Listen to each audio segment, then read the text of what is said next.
আজকের রেসিপি সিম ভাপা।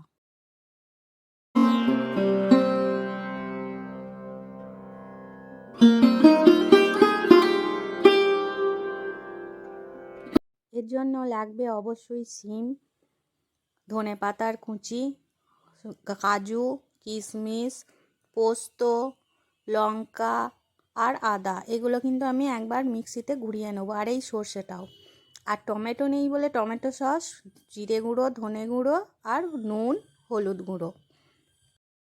সর্ষে, কাজু, আদা, লঙ্কা, পোস্ত এগুলো সব আমি একসাথে মিক্সিতে একটা পেস্ট বানিয়ে নেব।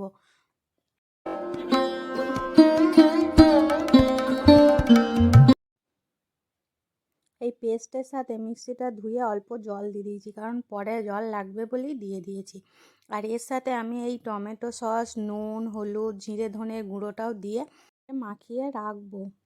আমি সিমগুলির দুটো সাইড কেটে শিরাগুলোকে আলাদা করে বের করে নেব, দিয়ে ধুয়ে নেব। কড়াইয়ে তেল গরম করে সিমগুলোকে একটু নুন হলুদ দিয়ে হালকা করে আমি ভেজে নেব।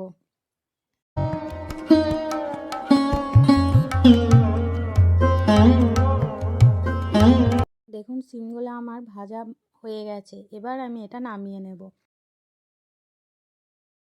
একটা টিফিন বক্স নিয়ে নিয়েছি, আর মশলাটা আমি আর একবারও ভালো করে গুলিয়ে নিচ্ছি। সবগুলো একসাথে দিয়ে দিয়েছি।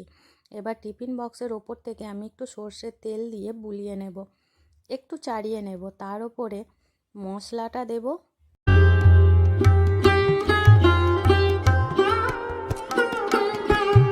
মশলাটা এর মধ্যে দিয়ে দেবো প্রথমেই। এর উপরে ভেজে রাখা সিমগুলো আমি এক এক করে চাড়িয়ে দিয়ে দেবো গোটাটার মধ্যেই।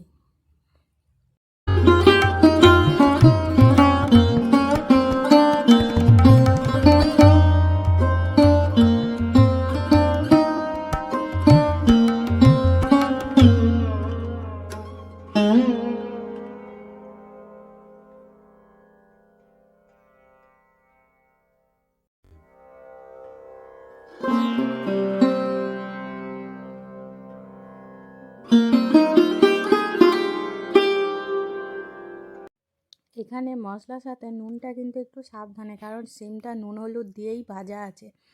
তাই মশলার সাথে নুনটা অল্প দিয়ে চামচে করে মশলাগুলোকে একটু সিমে মাখিয়ে নিচ্ছি আমি। দেখুন সব সিমগুলোকে উল্টে দেবো, যাতে দু পিঠেই মশলাটা ভালো করে লাগে।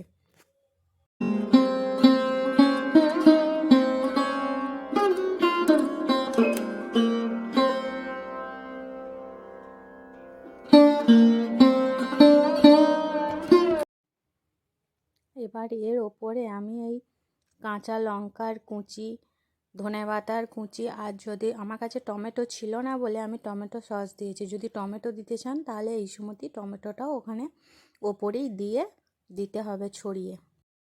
আমি এটা নিরামিষ হিসেবে করেছি, কিন্তু চাইলে এই সময় পেঁয়াজও গোল গোল করে কেটে দেওয়া যেতে পারে, কিন্তু আমি এটা নিরামিষই করেছি। এর ওপর থেকে একটু সর্ষের তেল ভালো করে ছড়িয়ে দেব, দিয়ে টিফিনটা বন্ধ করে দেব।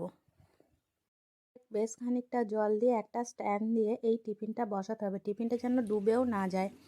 তাই এই দেখুন এইভাবে বসানো আছে। 15 মিনিট রেখে আমি কিন্তু নামিয়ে নিয়েছি। দেখুন গরম কীরকম ভাপ উঠছে। এবার আস্তে করে টিফিনটা নামিয়ে নিয়ে খুলতে হবে। এটা গরম ভাতে সবচেয়ে বেশি ভালো লাগবে।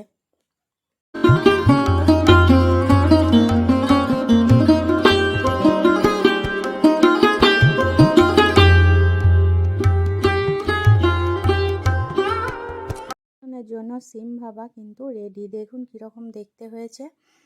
আর এই রেসিপিটা অবশ্যই বাড়িতে একবার ট্রাই করুন। ভালো লাগলে কমেন্টে জানাবেন, আর ভালো লাগলে অবশ্যই like, comment, share and subscribe করবেন। দেখা হচ্ছে পরের ভিডিওতে পরের রেসিপির সাথে।